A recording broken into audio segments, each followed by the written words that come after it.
Shalom, selamat pagi keluarga yang diberkati Tuhan Yesus Kristus, keluarga kerajaan surga. Amin, amin, amin. Nah, pagi ini gak seperti biasa ya. Jadi pagi ini aku mau istilahnya bukan bercerita pendek, tapi aku buat beberapa hari ini untuk serial kecemasannya, bagaimana kuasa Tuhan untuk mengatasi kecemasan, kuasa Tuhan untuk mengatasi ketakutan-ketakutan kita ya. Aku kasih judul hari ini, tentukan arah pandangan Anda. Ya, kalau kita ngomong kekhawatiran ya, raksasa tinggi besar di lembah yang dalam ini, yang namanya kekhawatiran ini, itu mengancam, mengejek, menakut-nakuti, menjadikan tak berdaya dan lumpuh. Raksasa ini nyata. Raksasa yang bernama kekhawatiran ini nyata dan ia bisa mematikan. Nah, kekhawatiran dan kerabat-kerabatnya. Kerabatnya itu apa ya? Kepanikan, kegelisahan, ketakutan, dan kengerian sangatlah kompleks. Ada faktor spiritual, mental, fisik, emosi, genetik, dan keadaan yang dapat membuat kita jatuh ke dalam cengkraman yang namanya depresi. Menjauhkan kita dari orang-orang yang kita sayangi dan menghancurkan kemampuan kita untuk menghadapi hidup sehari-hari. Meremehkan masalah atau menyelesaikannya dengan mentalitas, hey, kita bisa anggap enteng saja dan bangkit kembali. Itu adalah sebuah kesalahan ternyata ya, gitu loh. Nah, saya tahu hal ini karena saya telah mengalami kekalahan di lembah ini beberapa tahun yang lalu. Meskipun demikian, saya juga tahu bahwa ada cara untuk mengatasi kekhawatiran. Ya, saya mengalami secara langsung bahwa kita bisa lolos dari depresi dan ketakutan dan hidup untuk menceritakan tentang seorang yang lebih hebat dari apapun yang mencengkram kita. Saya tidak menawarkan solusi cepat ya, ataupun janji bahwa teman-teman bisa melarikan diri dari pertempuran. Tapi saya ingin menyampaikan kepada kita semua tentang seorang pahlawan, seorang pembunuh raksasa yang ada di pihak kita dalam pertempuran, di pihak teman-teman dalam pertempuran. Ya, gitu ya. Saya telah mendengar kisah tentang orang-orang yang bergumul dengan kekhawatiran yang mirip dengan yang saya alami. Namun peperangan setiap orang itu berbeda. Dan setiap pengalaman adalah unik ya. Satu dengan yang lainnya itu gak sama.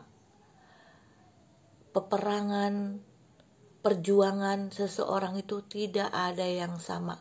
Mungkin orang bisa bilang, oh sama aja kamu, saya punya masalah. Ya masalahmu apa? Mungkin uang, tapi uang itu bermacam-macam. Uang itu bisa kamu yang pinjam atau dia yang pinjam. Kan begitu ya. Uang itu bisa membawa kita kepada hal-hal yang buruk, tapi macam-macam masalahnya ya. Kalau pendekatan-pendekatan yang universal itu mungkin tidak berguna ya dalam hal ini ya. Harus ada yang lebih lebih dalam dari itu. Tetapi kita disarankan untuk berdamai dengan raksasa ini. Itu ketika kita berdamai pun tidak akan mempengaruhi janji Tuhan. Kita dapat hidup bebas dari cengkraman kekhawatiran yang mematahkan semangat. Penting bagi kita ya untuk memahami bahwa kita tidak berdiri sendirian tanpa pertolongan Tuhan di lembah-lembah yang ada di dalam diri kita sendiri, teman-teman, gitu ya.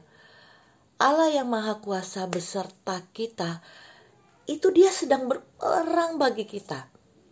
Malahan dia telah menghadapi semua Goliat dan menang. Gitu ya.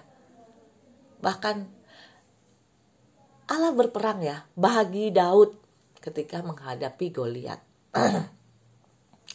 Tidak berperang sendiri, maksudnya dalam sini itu tidak berperang terus menghadapi orang-orang yang lain itu, tapi Allah yang hidup di dalam kita itu tuh besar kuasanya, sehingga Daud pun yang kecil menghadapi Goliat yang segitu gedenya itu menang. Allah punya kuasa untuk ada di dalam kita loh, dan kita begitu kita dikasih otoritas untuk berdoa terhadap penyakit, untuk berdoa terhadap masalah, untuk berdoa terhadap apapun yang kita berdoa di dalam nama Tuhan Yesus. Saya punya kuasa untuk mematahkan penyakit-penyakit, untuk mematahkan kuasa-kuasa gelap. Itu Anda berkuasa, kuasa kita besar karena kita sudah dikasih otoritas dalam Tuhan Yesus. Bagi orang-orang yang percaya dan taat kepadanya ya. Dalam 6 hari ke depan kita akan mengarahkan pandangan kita kepadanya. Kita tidak akan mengabaikan bahwa raksasa bernama ketakutan atau kekhawatiran atau kepanikan sedang mengancam kita. Karena kita masih hidup di dalam dunia ini, kita belum ada di surga.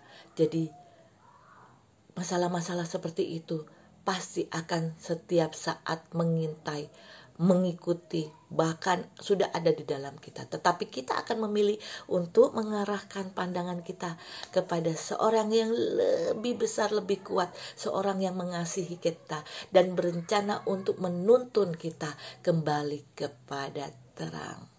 Yuk, 6 hari ke depan arahkan pandangan kita kepadanya. Besok aku akan kasih lagi serial untuk kecemasan ini. Bagaimana kuasa Tuhan yang besar bisa mengatasi semua yang namanya kecemasan, ketakutan, kepanikan, whatever.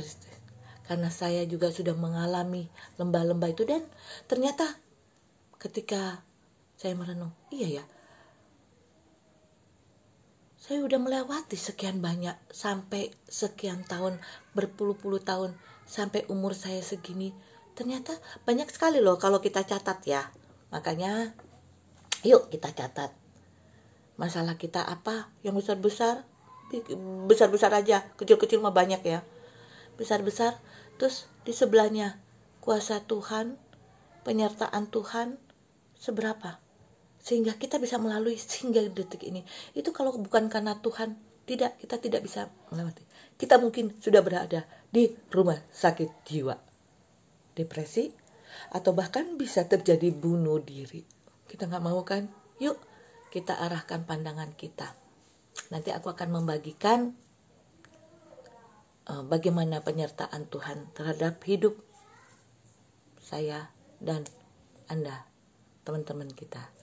Tuhan Yesus memberkati.